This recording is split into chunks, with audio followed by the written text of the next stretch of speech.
Greetings, YouTube. I found myself thinking the other day about the terms we use when describing nations, specifically nations that in the past have been referred to as third world nations.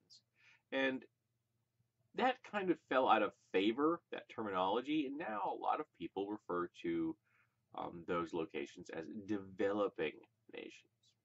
The idea being that they are slowly developing towards the pinnacle of nationhood, which of course is all the countries that at one time were referred to as first world nations. The United States and Europe being prime examples. And that's supposed to be a more politically correct term, I guess would be the way to look at it. You know, say developing instead of giving them numbers and outright ranking them. But I don't think developing is the proper term. I think recovering would be a far more appropriate term to use for those countries. What do I mean by recovering? Well, if someone is injured, they have to recover before they're back to full health.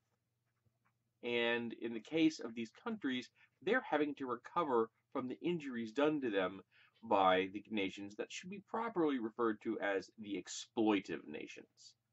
Now, I hear a lot from white supremacists and racists about, well, why don't those countries have X, Y, or Z? Like comparing them to the United States or comparing them to Europe, and saying, well, these countries have more advancements technically, and these countries don't, or these countries have social structures that these countries don't. And why is that? And of course, they use that as a justification for being racists and white supremacists and things like that.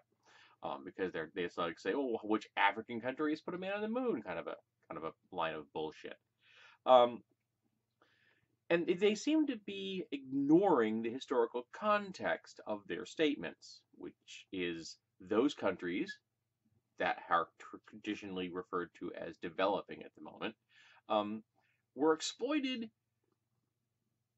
and to an incredible degree by these other nations. We're talking about the era of colonialism. We're talking about outright slavery. We're talking about stripping their countries of resources and taking them out, stripping their country of their historical artifacts. I mean, there are museums all over the world in Europe and the United States and in other countries that have historical artifacts that belong to other people. But they're just considered to be interesting in these museums, whereas we've taken